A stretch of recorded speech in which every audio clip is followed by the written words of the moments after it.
और बड़ी खबर में बात राज्य के बस स्टैंडों की। सरकारी बस स्टैंड जिनकी हालत खराब है, मूलभूत सुविधाओं की कमी की ये मार झेल रहे हैं। राज्य के बस स्टैंडों में रांची स्टेशन रोड का सरकारी बस स्टैंड भी शामिल है। यहां का भवन इतना जर्जर हो चुका है कि कभी भी जमींदोज हो सकता है। बस स्टैंड का जायजा लिया हमारे सहयोगी उपेंद्र कुमार ने। झारखंड में बस स्टैंडों की स्थिति ठीक नहीं है।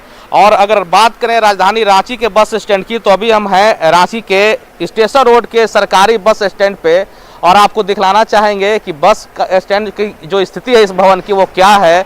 बिल्कुल जर्जर हो चुका है यह बस स्टैंड। किसी भी समय अगर जमींदोज हो जाए तो कह सकते हैं कि कोई आश्चर्य की बात नहीं होगी। आप देख सकते हैं कि जो छत है उसकी स्थिति क्या है, किस तरह से जो सीमेंट है वो छोड़ चुका है और लगातार यहाँ पर कभी कभी जो ऊपर से छत के जो टुकड़े हैं वो नीचे गिरते रहते हैं। कुछ लोग यहाँ पर यात्री हैं जो अपने अपने गंतव्य के लिए जाने के लिए है यहाँ पर। इनसे हम पूछते हैं, सर ये बताइए क्या स्थिति है जो आप देख रहे हैं बस स्टैंड? सर यहाँ का तो स्थिति बहुत ख़राब है, देख रहे हैं कितना जर्जर स्थिति है इसका। और हम तो अंदर टिकट कटाने जाने के लिए भी डर लगता है। जो स्थिति है यहाँ के, ऊपर से कब गिर जाएगा कोई भरोसा ही नहीं है। आपको दिखाना चाहेंगे कि एक जो यात्री लोग हैं वह भी इसके शेड में नहीं बैठ करके खुले में बस का इंतजार करते हैं। उसकी वजह यही है कि इस जर्जर भवन में कब दुर्घटना हो जाए इसकी आशंका से जो यात्री हैं वो डरे रहते हैं। और इस सरकारी बस स्टैंड से जमशेदपुर से लेकर डाल्टनगंज, गरवा, हजारीबाग, कोडरमा सब जगह के लिए बस खुलती है, लेकिन सरकार का इस पर ध्यान नहीं है। उपेंद्र कुमार, न्यूज़ 18 रांची। इधर गढ़वा का सरकारी बस स्टैंड का भी हाल बदहाल है। बस स्टैंड में गंदगी का अंबार पड़ा हुआ है। नक्सल प्रभावित क्षेत्र होने के बावजूद यहां सुरक्षा की कोई व्यवस्था नहीं है। बस स्टैंड से नगर परिषद को लाखों की कमाई भी होती है, लेकिन खर्च के नाम पर यहां कुछ भी नहीं है। सब नाकाफी है। ये बस स्टैंड है, यहाँ पे भी आते जाते रहती है हर जगह की, छत्तीसगढ़, बिहार। और यहाँ पे गंदगी का बहुत भरमार है और यहाँ देख रेख करने के लिए कोई भी नहीं है। शौचालय ये सब भी तंदुरुस्त नहीं है, गंदगी है, बदबू आते रहती है। गढ़वा स्टैंड में, बस स्टैंड में गंदगियों का अंबार लगा हुआ है। यहाँ पे दूर दूर तक गाड़ी जाती है न, यहाँ देखने वाला कोई नहीं है। यहाँ पर प्रशासन को भी कोई व्यवस्था, सुरक्षा का कोई व्यवस्था नहीं है। नई सरकार बनने के बाद हेमंत सोरेन ने दुमका वासियों को जो पहली सौगात दी थी वो थी स्विमिंग पूल। 25 जनवरी 2020 को सीएम हेमंत सोरेन ने दुमका के सरकारी बस स्टैंड परिसर में स्विमिंग पूल का उद्घाटन किया था। लोग काफी खुश थे, लेकिन उद्घाटन के बाद से अब तक इसका ताला ही नहीं खुला। कोरोना के चलते पिछले साल मार्च में स्विमिंग पूल को बैन कर दिया गया। रखरखाव के अभाव में स्विमिंग पूल बर्बाद हो रहा है। स्विमिंग पूल का जायजा लिया हमारे सहयोगी पंचम झा ने। सत्ता में आने के बाद हेमंत सोरेन ने उपराजधानी वासियों को जो सबसे पहली सौगात दी थी वह थी स्विमिंग पूल की सौगात। आपको हम स्विमिंग पूल का नज़ारा दिखाना चाह रहे हैं। 25 जनवरी 2020 को इसका उद्घाटन हुआ था, लेकिन दुर्भाग्यवश उद्घाटन के बाद आज तक इसका ताला नहीं खुला है। स्विमिंग पूल देखिए किस तरह कचड़ों के ढेर में तब्दील हो रहा है। यह सरकारी बस स्टैंड का किनारा है और यहीं पे स्विमिंग पूल बना था। जब इसका उद्घाटन हुआ तो राजधानी वासी काफ़ी खुश थे, जो अब दुमका ऐसे शहर में भी स्विमिंग पूल उपलब्ध है, लेकिन आज तक इसका ताला नहीं खुला। मार्च से जब कोरोना का दौर शुरू हुआ तो स्विमिंग पूल जैसे जगहों पे रोक लगा दी गई, लेकिन अब जब हालात सामान्य हो रहे हैं, विद्यालय खुल रहे हैं, मंदिर के पट खुल गए हैं, तो यहाँ के लोगों की यह अपेक्षा है कि अब स्विमिंग पूल भी खुलना चाहिए, ताकि जो यहाँ के खिलाड़ी हैं जो स्विमिंग के क्षेत्र में अपना कैरियर बनाना चाहते हैं उनको एक अच्छा अवसर मिल सके। पंचम कुमार झा, न्यूज़ 18 दुमका। सरकार ने लातेहार के गांवों में शुद्ध पेयजल मुहैया कराने के लिए सोलर वाटर टैंक का निर्माण करा रखा है, लेकिन सदर प्रखंड के गांवों में सोलर वाटर टंकी रखरखाव के अभाव में खराब हो गए। लोगों को नदी नाले के पानी के भरोसे रहना पड़ रहा है। ज्यादा जानकारी दे रहे हमारे सहयोगी विकास तिवारी। सरकार का ग्रामीणों को शुद्ध पेयजल मुहैया कराने का दावा लातेहार सदर प्रखंड के कोने गांव में कहीं न कहीं खोखला नजर आता है। लाखों की लागत से बनाए गए कोने गांव में इस सोलर वाटर टंकी का निर्माण पिछले 1 वर्ष पहले करवाया गया है, परंतु निर्माण के कुछ दिन के बाद से यह खराब हो गया है और ग्रामीणों को इस पेयजल वाली टंकी से एक बूंद पानी भी नसीब नहीं हो रहा। हम बात करना चाहेंगे कब से खराब है, क्या दिक्कत होता है? साल भर हो गया। साल भर हो गया। साल भर हो गया। साल भर हो गया। साल भर से हम लोग बहुत तकलीफ है, बाहर से पानी पानी के पी रहे हैं। खाली यहाँ देखोवट लिए टंकी गड़ल है, हम लोग नदी नाला से पानी पी रहे हैं, से टंकी उंटी कबर उबर के ले जाए अपना, हम लोग नदी नाला से पियेंगे पानी। जिस तरह से ग्रामीण नदी नाला का पानी पीने को मजबूर है और जिला प्रशासन से लगातार ये गुहार लगा रहे हैं कि इस सोलर वाटर टंकी का मरम्मत करवा दिया जाए ताकि आने वाले गर्मी से पहले शुद्ध पानी मिल सके। लातेहार से न्यूज़ 18 के लिए विकास तिवारी। उत्तराखंड में ग्लेशियर फटने से हुए जल प्रलय के बाद साहिबगंज प्रशासन भी अलर्ट पर है। साहिबगंज में गंगा किनारे गांवों को अलर्ट किया गया है। जिले में गंगा किनारे बसे सभी 78 गांवों को सचेत रहने का निर्देश दिया गया है। गंगा घाट से हालात का जायजा लिया हमारे सहयोगी निशांत कुमार ने। उत्तराखंड के चमोली में हुए जल प्रलय के बाद ऋषिकेश हरिद्वार होते हुए झारखंड के साहिबगंज गंगा भी को भी अलर्ट कर दिया गया है।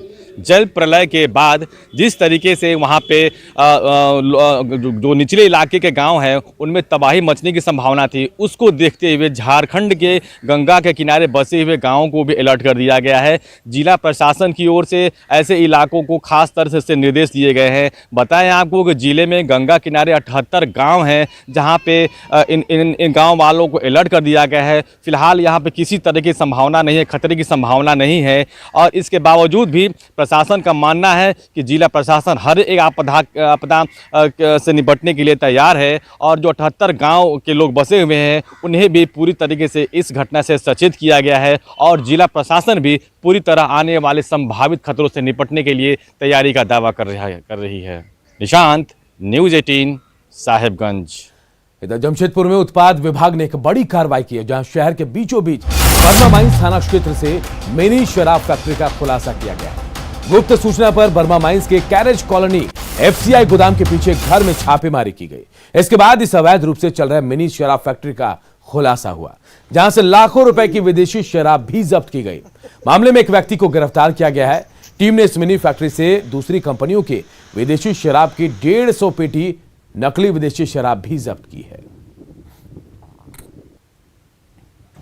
प्लास्टिक के घर में छापामारी की गई, वहां से 144 पेटी विदेशी शराब बरामद हुआ। इसका बाजार वैल्यू करीब 7 लाख रुपया कहा जाता है। इधर रांची में बारिश और ओला के गिरने से फसलों को जबरदस्त नुकसान पहुंचा है। कांके के नवाटोली में सब्जियों की फसल पूरी तरह से खराब हो गई। फसल बर्बाद होने से किसान मायूस हो गए। हालात का जायजा लिया हमारे सहयोगी संजय कुमार सिन्हा ने।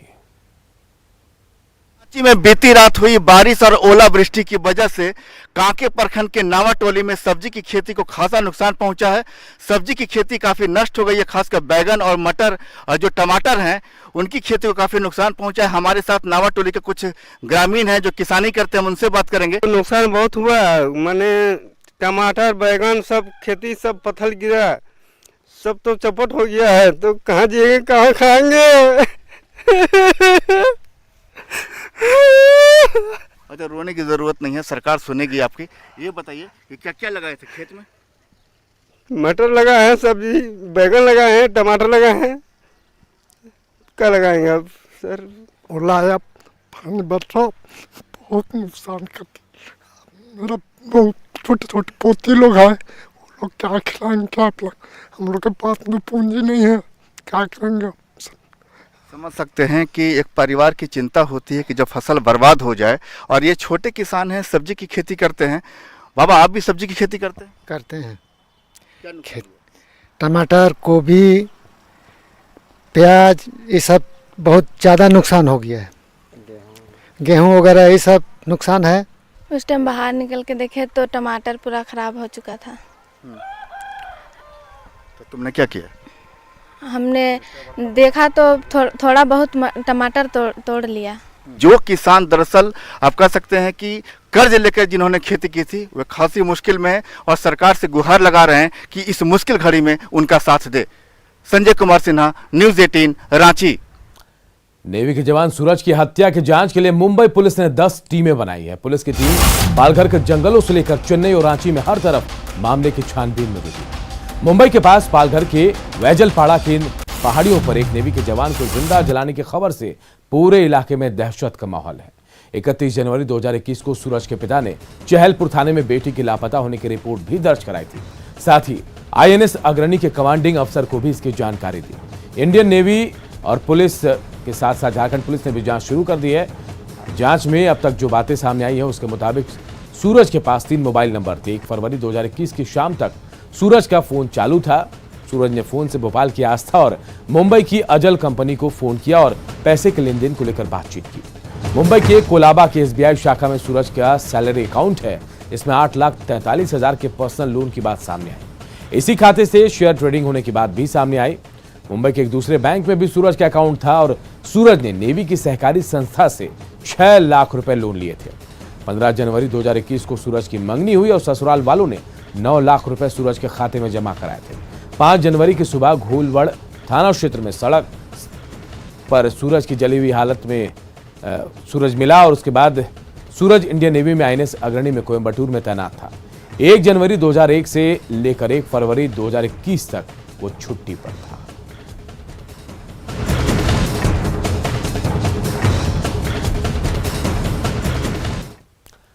करीब 40 दिन पहले पाकुड़ के केंदो गांव में एक मासूम आग की चपेट में आकर गंभीर रूप से जल गई थी, लेकिन 40 दिन बीत जाने के बाद भी उसका समुचित इलाज नहीं हो पा रहा है।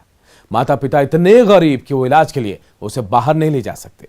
सरकारी महकमे ने बच्ची को सदर अस्पताल में भर्ती करा दिया, लेकिन सदर अस्पताल में बर्न डिपार्टमेंट में इसका समुचित इलाज भी नहीं हो पाया। बच्ची के बारे में कहा जा रहा है कि बता रहे हैं कि उसकी हालत खराब है। हमारे सहयोगी कुंदन कुमार ने जायजा लिया।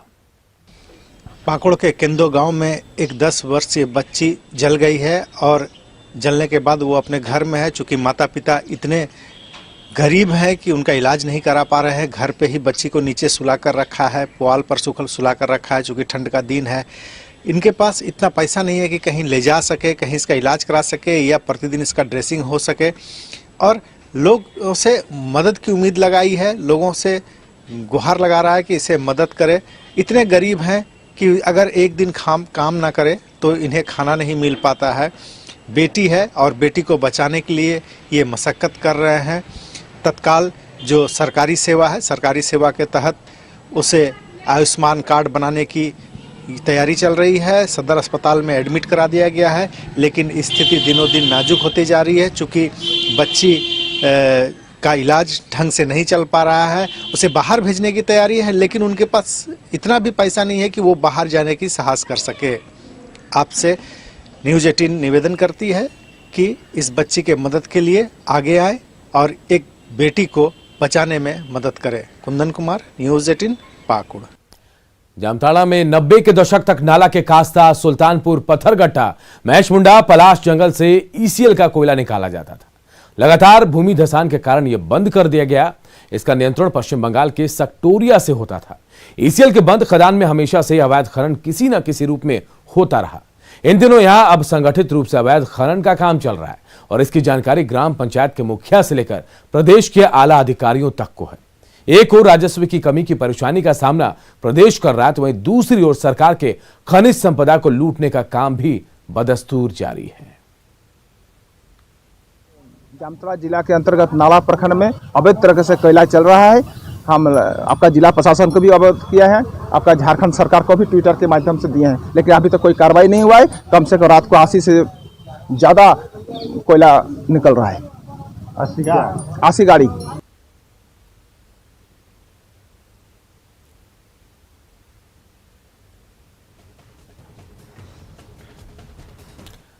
हजारीबाग बस स्टैंड में लाखों के खर्च के बावजूद अब तक कोई यात्री सुविधाएं मौजूद नहीं है। बस स्टैंड के बाहर गंदगी का अंबार लगा है। जायजा लिया हमारे सहयोगी राकेश कुमार। हजार बागों का शहर हजारीबाग अपने प्राकृतिक सुंदरता के लिए जरूर विख्यात है, लेकिन कई ऐसे छोटी चीज़ें हैं यहाँ पे हजारीबाग में जो यहाँ की छवि को बिगाड़ता है। और ऐसा ही कुछ मामला आज हजारीबाग के बस स्टैंड में देखने को मिल रहा है, जहाँ की देख सकते हैं ये बस स्टैंड के बाहर का परिसर है और यहाँ पे देखिए गंदगी का अंबार है। ये सरकारी बस स्टैंड है और यहाँ पे पीने का पानी का मुकम्मल व्यवस्था नहीं है। इसके साथ जो शौचालय है वो यहाँ पे गंदगी है।